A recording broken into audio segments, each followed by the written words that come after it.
ሰላም ጤና ይስጥልን አድማጭ ተመልካቾቻችን፣ ዛሬ ሚያዝያ 30 2018 ዓ.ም ላይ እንገኛለን። የሚያዝያ ወር የመጨረሻ ቀን መረጃዬን ይዤ መጥቻለሁ። እየተከታተላችሁ አብራችሁ እንድትቆዩ ነው በአክብሮት የምጋብዛችሁ። በዚህ ሰዓት የተለያዩ መረጃዎችን ይዣለሁ። የግንቦቱ ምርጫ ከመደረጉ በፊት በተለያዩ አካባቢዎች ከፍተኛ የሆነ ወታደራዊ መጠነ ሰፊ ዝግጅት እየተደረገ መሆኑን የሚወጡ መረጃዎች ያሳያሉ። ከመቀሌ እስከ ሱዳን ባለው አቅጣጫ ያለው ወታደራዊ እንቅስቃሴና የፖለቲካ ውሳኔዎች እንዲሁም ደግሞ ከዚህ ጋር በተያያዘ ያሉ ወታደራዊ ዝግጅቶችና ወታደራዊ እንቅስቃሴዎችን የተመለከቱ አዳዲስ መረጃዎችን ይዣለሁ። እስካሁን ለወትሮው ይጠበቅ የነበረው ከመቀሌ አቅጣጫ በወልቃይት እንዲሁም ደግሞ በጠለምት ካልሆነም በዋግምራ እንዲሁም በራያ ወይም ደግሞ በአፋር ግንባር ከሚለው ባሻገር በሌሎች 3 ግንባሮች እንደዚሁ ወታደራዊ ዝግጅት እየተደረገ መሆኑን የሚያሳዩ መረጃዎች ወጥተዋል። ከዚህ ባሻገር ከትግራይ ታጣቂዎች ወደ ሱዳን እንዲዘዋወሩ ተደርገዋል። ሱዳን ውስጥ ያለው የህወሓት ታጣቂም እንደዚሁ ወደ ሌላ ግንባር እንዲንቀሳቀስ ተደርጓል። ይህንን በተመለከተ ዝርዝር መረጃ በዚህ ሰዓት አደርሳችኋለሁ። እየተከታተላችሁ አብራችሁ እንድትቆዩ ነው በአክብሮት የምጋብዛችሁ። አድማጭ ተመልካቾቻችን እንደምታስታውሱት እንግዲህ ከቀናት በፊት የሱዳን ጦር መሪ ጀነራል አልቡርሃን የሚመራው ኃይል ከኢትዮጵያ ባህር ዳር የተነሱ ድሮኖች የካርቱምን አየር ማረፊያ ደብድበዋል፣ እንዲሁም ደግሞ ወታደራዊ ሎጂስቲክ ማዕከላትን አውድመዋል የሚል መግለጫና ማስጠንቀቂያ መስጠቱ ይታወቃል። ዛሬ ብሉምበርግ እንደዘገበው ደግሞ የሱዳን ጦር በተለያዩ የኢትዮጵያ አቅጣጫዎች ኃይል እያስጠጋ መሆኑን እየዘገበ ነው የሚገኘው። ከዚህ ጋር በተያያዘ እንግዲህ ከብሉምበርግ ዘገባ ቀደም ብሎ በየዕለቱ በዚህ በሚቀሩ መረጃዎች ከኩርሙክ እስከ ተከዜ ቀጠና ባለው የኢትዮጵያና የሱዳን አዋሳኝ አካባቢዎች የአልቡርሃን ጦር እያስጠጋ መሆኑን የሚገልጹ ተደጋጋሚ መረጃዎች ሲወጡ ነበር። ዛሬ የሱዳን ትሪቢዩን ጋዜጣና እንዲሁም ደግሞ ብሉምበርግ ይህንን ጉዳይ አጽንኦት ሰጥተው በፊት ገጻቸው ይዘው ወጥተዋል። ዘገባውን በተመለከተ ተጨማሪ ዝርዝር መረጃ አደርሳችኋለሁ። አብራችሁ እንድትቆዩ ነው በአክብሮት የምጋብዛችሁ። እንግዲህ ከዚህ ባሻገር በትግራይ ያለውን አጠቃላይ ሁኔታ በተመለከተ ጀነራል ታደሰ ወረደ ዛሬ እንግዲህ ቀጠን ያለ መግለጫ ወይም ደግሞ ማስጠንቀቂያና ማስፈራሪያ እኔ የለሁበትም አይነት መግለጫ አስተላልፏል። ከዛ ባሻገር ህወሓት ከመቀሌ ይልቅ አክሱምን በጊዜያዊነት ለወታደራዊ እንዲሁም ደግሞ ለፖለቲካ ባለስልጣናት ማዕከልነት ለምን መረጠ የሚለውን መረጃ ጨምሮ በአዲስ አበባ ከፊልድ ማርሻል ብርሃኑ ጁላ ጀምሮ ያሉ ከፍተኛ ወታደራዊ አዛዦች በአዲስ አበባ እየገነቧቸው ያሉ የሞል ቅንጡ መኖሪያ ፓላስ አፓርትመንቶች እና ከዚህ ጋር በተያያዘ እንደዚሁ የናጠጡ ጀኔራሎች እየገነቧቸው ያሉ ህንፃዎችን የተመለከተም አጭር መረጃ በዚህ ሰዓት ወደ እናንተ አደርሳለሁ። እናንተ እየተከታተላችሁ አብራችሁ እንድትቆዩ ነው በአክብሮት የምጋብዛችሁ። እንግዲህ የቀጠናዊ ሁኔታውን በተመለከተ ያለው ወታደራዊ አሰላለፍ ከካይሮ እስከ ካርቱም፣ ከካርቱም እስከ መቀሌ እንዲሁም ደግሞ ከአስመራ እስከ ኢትዮጵያ ውስጥ ያሉ አካባቢዎች ጭምር እንግዲህ በየቀኑ ተለዋጭ እየሆነ ነው የመጣው። የዋጋ ተከፍሎ የሚቀጥለው ምርጫ አብይ ማድረግ የለበትም የሚለው እነ ደብረጽዮን ቡድን ለዚህ መጠነ ሰፊ ወታደራዊ እንቅስቃሴ እያደረገ ነው። ከዚህ ጋር በተያያዘ እንደዚሁ አዲስ አበባ መንግስት በኩልም እንደዚሁ ወደ ግንባር የተለያዩ ወታደራዊ አዛዦችን አንቀሳቅሷል። ምክትል ኢታማጆር ሹሙን ጀነራል አበባውን ጨምሮ ዋና ዋና የወታደራዊ ካውንስሉ አባላት ከባለፈው ስብሰባ በኋላ ወደ ተለያዩ ግንባሮች ተንቀሳቅሰዋል።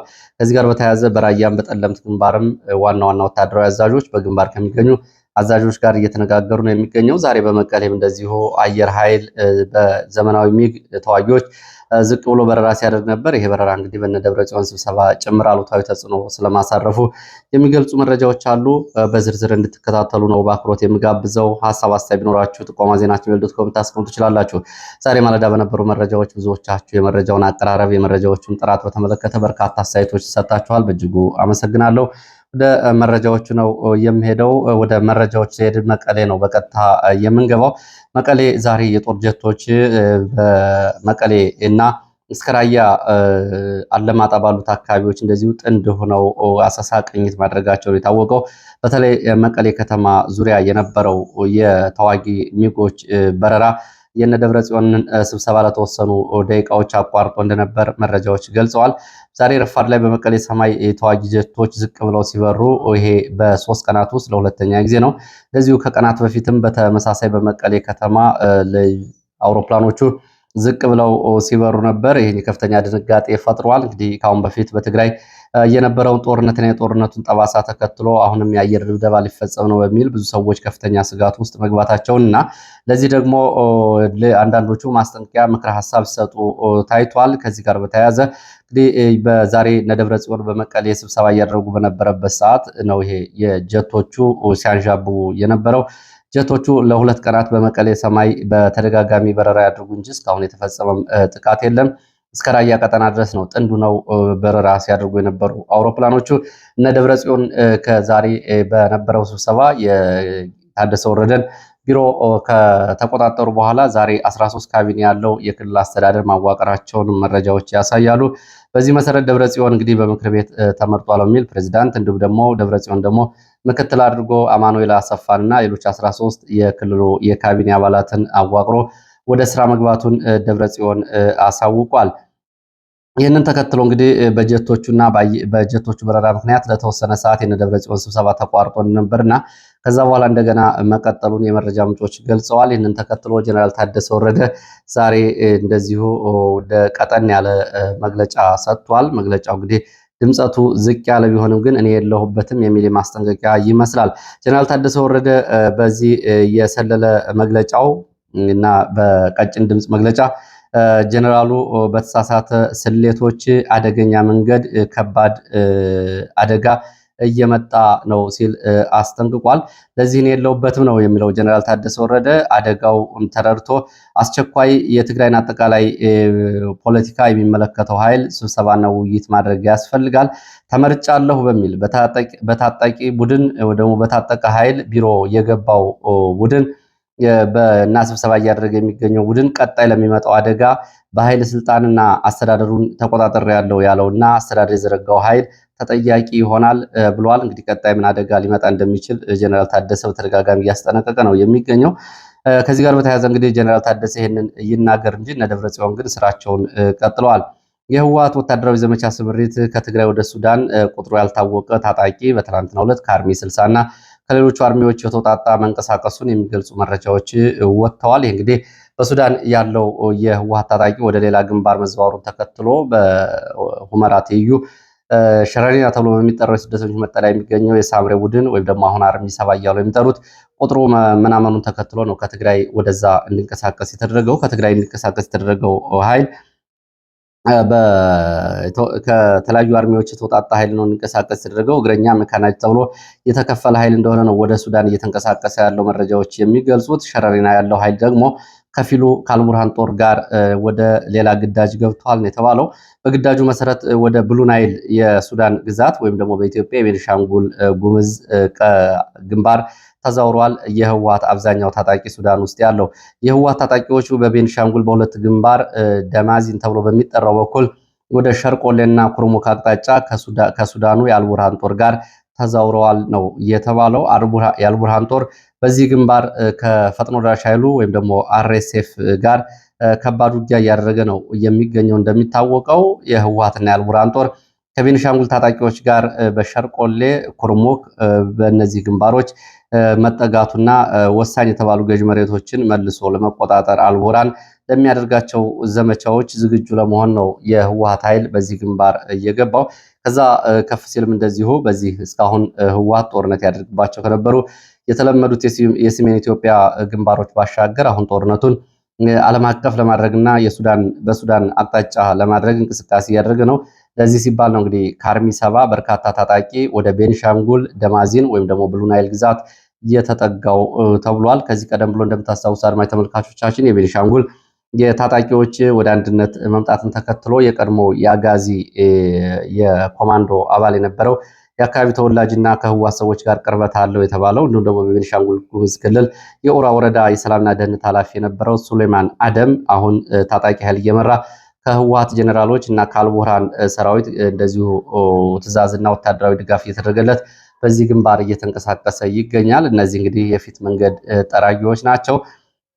ከዚህ ጋር በተያያዘ እንግዲህ የሱዳኑ አልቡርሃን በኢትዮጵያም 5 አቅጣጫዎች ተጨማሪ እግረኛ መካናይዝድና አየር ኃይል ማስጠጋቱን ነው ዛሬ ዘገባዎች የሚገልጹት። የሱዳን ትሪቡንን ጨምሮ ብሉምበርግ የተባሉ የዓለም አቀፍ ሚዲያዎች ዛሬ ይህንን ዘግበዋል።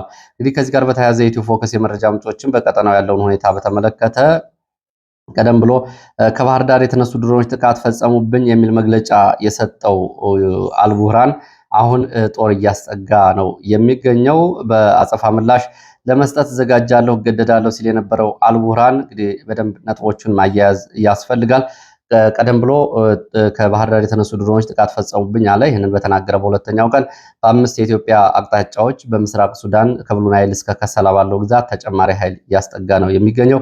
ይሄ መቀሌ ካለው አጠቃላይ የፖለቲካ እንቅስቃሴ እንዲሁም ደግሞ ህወሓት አዲስ ኃይል ወደ ሱዳን ከማሰማራቱ ጋር በተያያዘ እና ከሱዳን ተጨማሪ ወደ ብሉ ናይል ግዛት ደግሞ ከነባሩ ካምፕ ህወሓት ኃይል ማንቀሳቀሱ ጋር የተያያዙ አጠቃላይ ስምሪቶች ናቸው። ከዚህ ጋር በተያያዘ እንግዲህ ለአጸፋ ምላሽ ተዘጋጅቻለሁ ያለው አልቡርሃን በኢትዮጵያ በኩል በብሉ ናይል ግዛት በሱዳን ወይም ደግሞ በኢትዮጵያ ቤኒሻንጉል ኩርሙክ ሸርቆሌ በዚህ በጎንደር ቀጠና ከቋራ እስከ ሁመራ ባለው ደግሞ በገላባት መተማ እንዲሁም ደግሞ በእነሱ አልፋሽቃ እያሉ በሚጠሩት በሐምዳይትና በሸረሪና ግንባር ነው ተጨማሪ ኃይል እያስጠጋ የሚገኘው። ትላንትና ጠዋት እንግዲህ የህወሓት ታጣቂዎች በነ ጀነራል አልቡርሃን ተሽከርካሪዎች ታይተዋል የሚል መረጃ ወጥቶ ነበር። ይህ እንግዲህ ካለው አጠቃላይ ወታደራዊ ግዳጅና እንቅስቃሴ ጋር እየተያያዘ ነው። በከሰላ በኩል ሱዳን ወደ ኢትዮጵያ ድንበር ኃይል ማስጠጋቷ ሰፊ ሽፋን ዛሬ ተሰጥቶታል። ሱዳን ትሪቡንና ብሉምበርግ የዘገቡት ዘገባ በደቡብ ምስራቅ ኃይል እና በምስራቅ ሱዳን በኩል ወደ ኢትዮጵያ አቅጣጫ ተጨማሪ ኃይል መንቀሳቀሱን ነው። በቀጣዮቹ ቀናት እንግዲህ ይህ ጉዳይ ወደ የት ሊሄድ ይችላል የምንከታተለው ጉዳይ ነው የሚሆነው። እንግዲህ ላለፉት 3 እና 4 ዓመታት በስደተኛ ስም ከሁመራ ማይካድራ የወጡ የህወሓት ታጣቂዎችን ሲያሰለጥን የነበረው አልቡርሃን አሁን በኢትዮጵያ መንግስት በኩል አርኤስኤፍ እየተደገፈ ነው በሚል በተቃራኒ ሁለቱም ከጃዙር ጦርነት ወደ ቀጥታ ጦርነት እየተሻገሩ ይመስላል። እንግዲህ የሚሆነውም በቀጣዮች ቀናት አብረን የምናየው ነው የሚሆነው። ከዚህ ጋር በተያያዘ የአፍሪካ ቀንድ ተጨማሪ መረጃም ላድርሳችሁ። የአፍሪካ ቀንድ ሁኔታን በተመለከተ ዛሬ በአዲስ አበባ የእስራኤልና የሶማሌላንድ የንግድ ተወካዮች ስብሰባ አድርገዋል የሚል መረጃ ወጥቷል። የእስራኤልና የሶማሌላንድ የንግድ ተወካዮች በኢንቨስትመንት ጉዳይ ላይ መክረዋል አዲስ አበባ ነው የሚለው መረጃው። እንግዲህ በዚህ በኩል የሁለቱ ሀገራት ተወካዮች በአዲስ አበባ ተገናኝተዋል። ይሄ ዘገባ እንግዲህ ዝም ብሎ ፊት ለፊት ከሚታየው ለኢንቨስትመንትና ለንግድ ተገናኝተዋል ከሚለው ባሻገር ያው ጥልቅ የሆነ ቀጠናዊ፣ ወታደራዊ፣ ፖለቲካዊ ጉዳይ የያዘ እንደሆነ እንደዚሁ መረጃዎቹን ማረጋገጥ ይቻላል። መረጃዎቹን መከታተል ይቻላል። እስራኤልና ሶማሊላንድ የንግድ ተወካዮቻቸው በአዲስ አበባ ተገናኝተው ተወያይተዋል። በሶማሊላንድ በአብዱራህማን ሐሰን የተመራው ቡድን ሲገኝ በእስራኤል በኩል ደግሞ አምባሳደር ሚካኤል ሉተምን ጨምሮ በኢትዮጵያ የእስራኤል አምባሳደር ተገኝቷል ነው የተባለው። በውይይቱ ላይ የተገኙት እነዚህ ውይይቱ ኢንቨስትመንት የሚል ሽፋን ቢሰጠውም ጉዳዩ ግን ቀጠናዊ ወታደራዊና ፖለቲካዊ ስለመሆኑ ምንም ጥርጥር የለውም። እንደሚታወቀው ባለፈው የፈረንጆቹ 2025 መጨረሻ ታህሳስ ላይ እስራኤል ለሶማሌላንድ እውቅና ከሰጠች በኋላ በቀጠናው ያለው ወታደራዊና የኃይል አሰላለፍ በፍጥነት እየተለዋወጠ ነው የሚገኘው። ሶማሌላንድ በእስራኤል ኤምባሲ ከፍታለች። በተመሳሳይ እስራኤልም በሶማሌላንድ ኤምባሲ ከፍታለች። ኢትዮጵያ በዚህ መሃል እንግዲህ እየተጫወተችው ያለው ሚና በግልጽ ባይታወቅም ግን ከእስራኤል ጎንና ከአረብ ኤሚሬትስ ጎን በመሆን በሀርጌሳ ቀጠና ላለው አዲስ ወታደራዊ የሀገርና የዲፕሎማሲ እንቅስቃሴ ሌላ ያልተገለጸ ሚና እየተጫወተች ነው የምትገኘው። በሞቃዲሾ በኩል ደግሞ ከሶማሊያ ባደረገችው ጥሪ ሳውዲ አረቢያን፣ ግብፅን ጨምሮ በዋናነት ቱርክ ከፊቱ ነው ለዚሁ ከፍተኛ የጦር መሳሪያ እያስገቡ ኃይል እያስገቡ የባህር ኃይል፣ የመሬት ኃይልና የአየር ክልሉን ለመጠበቅ እንቅስቃሴ እያደረጉ ነው የሚገኙት። እንግዲህ ለምን ይሄ ስብሰባ በአዲስ አበባ ተደረገ የሚለው ጉዳይ ሶማሌላንድ ሀርጌሳ ወይም ደግሞ እስራኤል ቴልአቪቭ ለምን አልተደረገም? ለምን አዲስ አበባ ሁለቱ ሀገራት አዲስ አበባን መረጡ? በሶስተኛ ሀገር ለምን እንዲደረግ ተወሰነ? የሚለው እንግዲህ አብሮ ቀጣይ ከሚታዩት ቀጠናዊ ወታደራዊና ፖለቲካዊ ጉዳዮች አንጻር የሚታይ ነው። ጉዳዩም እንግዲህ እንደተባለው የኢንቨስትመንት የንግድ ነው ብሎ መውሰድ አይቻልም። ለማንኛውም በአዲስ አበባ እነዚህ ሀገራት ተገናኝተዋል። በኢትዮጵያ በኩልና በእስራኤል በኩል የተለያዩ ሀገራት ለሶማሌላንድ እውቅና እንዲሰጡ ከፍተኛ የማግባባት ስራ እየተሰራ እንደሆነ መረጃዎች ጠቁመዋል። በሚቀጥሉት 3 ሳምንታት 5 የሚደርሱ የዓለማችን ሀገራት ለሶማሌላንድ እውቅና ይሰጣሉ ተብሎ ይጠበቃል። ያው እንግዲህ ከሁለት ሀገራት በላይ ለአንድ ሀገር እውቅና ከሰጠ አንዲት ሀገር በተባበሩት መንግስታት ድርጅት እውቅና ማግኘት ግዴታ ይሆናል። ይህንን እያፋጠኑ ያሉት እስራኤልና ኢትዮጵያ አሁን በአዲስ አበባ ያደረጉ ስብሰባ ከዚህ የተለየ ዓላማ አለው ብሎ መናገር አይቻልም። ወደ ህወሓት ስንሄድ ህወሓት የቀድሞ የፌዴሬሽን ምክር ቤት አባል አፈ ጉባኤ ወይዘሮ ኬሪያ ኢብራሂም የፌዴራል መንግስት ሹመቱን የሚያወርደው የፌዴራል መንግስቱ ብቻ ነው ሲሉ ጀነራል ታደሰ ወረደን ማንም አያወርዳቸውም የሚል ድጋፍ ሰጥተዋል። አዲስ አበባ እንግዲህ ተፈናቅለው የሚገኙ ባለስልጣናት ናቸው ይህንን እየተናገሩ ያሉት። እነ ደብረጽዮን መሬት ላይ ያለው ወታደራዊ፣ ፖለቲካዊ፣ አስተዳደር የምክር ቤት ጉዳዮች ተቆጣጥረው በሚገኙበት ሰዓት ጀነራል ታደሰ ወረደን ማውረድ አትችሉም እያለች ነው የምትገኘው የቀድሞዋ የህወሓት ሁነኛ አሁን ደግሞ የህወሓት ተቃዋሚ። ከዚህ ጋር በተያያዘ እንደዚሁ በማይጨው ቀጠናም የደቡባዊ ትግራይ አስተዳዳሪ በመባል የሚታወቀው የአሁኑ የስምረት ፓርቲ ምክትል ሊቀመንበር አሁን እነ ደብረ ጽዮንን እንደዚሁ ትችት እያቀረበባቸው ይገኛል። ያው በርካታ ሚሊሻ ይዞ የወጣ ነው። ከማይጨው ወደ ኮረም፣ ከኮረም ወደ ሰቆጣ በርካታ ሚሊሻ ይዞ የወጣና ወደ ሀራ መሬት ታጣቂ እንዲቀላቀል ያደረገ እሱ ደግሞ በሰላማዊ የፖለቲካ ትግል ስም ከነጌታቸው ረዳ ጋር የስምረት ፓርቲ ከፍተኛ አመራር ምክትል ሊቀመንበር ነው። የቀድሞ የትግራይ አስተዳዳሪ ሀብቱ ኪሮስ አሁን እየተናገረ ያለው ይህንን ነው። ምን እያለ ነው? እንደዚህ አይነት ዳግም ጦርነት የሚያመጣ እንቅስቃሴ ተቀባይነት የለውም። በዚህ ሰዓት ህዝብን ይቅርታ ጠይቆ ከህዝብ ጋር መቆም ሲገባ ህዝብን ወደ ጦርነት የሚያስገባ እንቅስቃሴ እያደረጉ ነው። እነ ደብረጽዮን ቡድን ሌላው ሳይመክር፣ ሌላው ሳይገናኝ፣ እንዲሁም ደግሞ ሌላው ሳይሰባሰብ ያደረጉትን ሹመትና ያደረጉትን ምክር ቤት እና አስተዳደር ምለሳ ተቀባይነት የሌለው ሲል ነው ያወገዘው። ህዝብ ያልመከረበት፣ ይህ ደግሞ ህዝብን ወደ እሳት የሚማግድ ሲል ገልጾታል። በዚህ ላይ እንግዲህ በስሱም ቢሆን የተናገራት የደቡብ ትግራይ ህዝብ ይህንን አይቀበለውም የሚል ነው። እንግዲህ የትግራይ ፖለቲካ ችግር ውስጥ ከገባ በኋላ የደቡብ ትግራይ በተለይ የራያ ቀጠና የሚባለው እነ ጌታቸው ረዳ እና ሀብቱ ኪሮስ እነ ጀነራል ጻድቃንን ጨምሮ ደቡብ ትግራይ የሚል አዲስ ፖለቲካዊና ወታደራዊ ቅርጽ ይዟል። ከአድዋ ቡድን ጋር በትይዩ እየመጣ ያለ ቡድን ነው። ይሄ ብዙዎቹ አይናገሩት እንጂ መሬት ላይ ያለው ሀቅ ግን ይህንን የሚያሳይ ነው። ሌላው ወደ መቀሌ ስንሄድ ደግሞ በመቀሌ በስብሰባ በኋላ ከምርጫ በፊት በዘመቻ ይጀመራል በሚል ከተለመደው የወልቃይት የራያ ግንባር ባሻገር በቤንሻንጉል ሁለት ግንባሮች ዝግጅት የተደረገ መሆኑን የሚገልጹ መረጃዎች ወጥተዋል። በዝርዝር የምንመለስባቸውናል በሌላ መረጃ ጊዜ። ከዛ ባሻገር አክሱም ከተማ በጊዜያዊነት ለህወሓት ወታደራዊና የፖለቲካ መሪዎች በጊዜያዊነት እንግዲህ እንደ ዋና ከተማ ወይም ደግሞ እንደ ማዘዣ ጣቢያ እያገለገለ ነው። ለወታደሮቹ ማዘዣ ጣቢያ እንዲሁም ደግሞ ለባለስልጣናቶቹ። ከመቀሌ አክሱም የተመረጠበትን ጉዳይ በተመለከተ የመረጃ ምንጮች የሚከተለውን አስተያየት አድርሰዋል። ጉዳዩን የሚከታተል አንድ የመረጃ ምንጭ ከሽሬ ይህንን አድርሷል። የህወሓት ወታደራዊና የፖለቲካ ባለስልጣናት አክሱም ከተማን በዋናነት የመረጡበት ጉዳይ ሁለት ነው ብሎ ነው የተናገረው። አንደኛ የሚፈጸም የአየር ጥቃት፣ የድሮን ጥቃቶች ቢኖሩና እንዲሁም ደግሞ ወታደራዊ ዘመቻዎች ቢኖሩ አክሱም ከኤርትራ ያለው ርቀት የቅርብ ርቀት ስለሆነ ወደ ኤርትራ ለማፈግፈግ እንዲሁም ደግሞ ሌላ የባሰ የአየር ጥቃት የሚመጣ ከሆነ ደግሞ አክሱም በሚገኙ ገዳማት እንዲሁም ደግሞ የጽዮን ቤተክርስቲያን ለመጠጋት እንዲያመቻቸውና እነዚህ ገዳማት የአየር ድብደባ አይደረግባቸውም በሚል እንደሆነ ነው የሚገልጸው። ለማንኛውም እንግዲህ መቀሌ የህዝብ ተቃውሞ ይነሳል በሚልም እንደዚሁ ስምሪት ተሰጥቷል።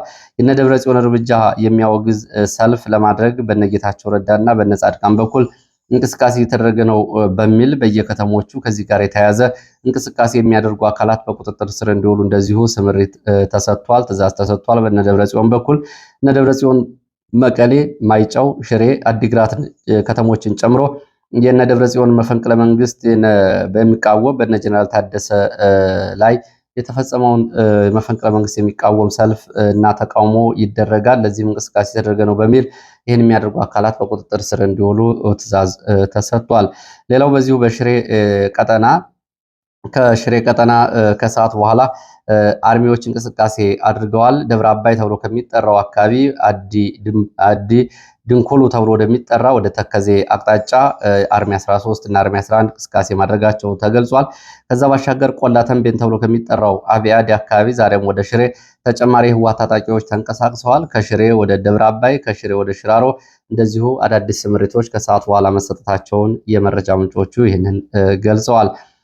ከዚህ እነዚህ የትግራይና አካባቢ መረጃዎቻችን ወደ አዲስ አበባ ስንመጣ በአዲስ አበባ ያለውን አጠቃላይ ሁኔታ በተመለከተ እንግዲህ በዚህ ሰዓት ጀነራሎቹ ምን እየሰሩ ነው፣ ጀነራሎቹ ምን እያደረጉ ነው የሚለውን የሚያሳይ አጭር መረጃ ላድርስ።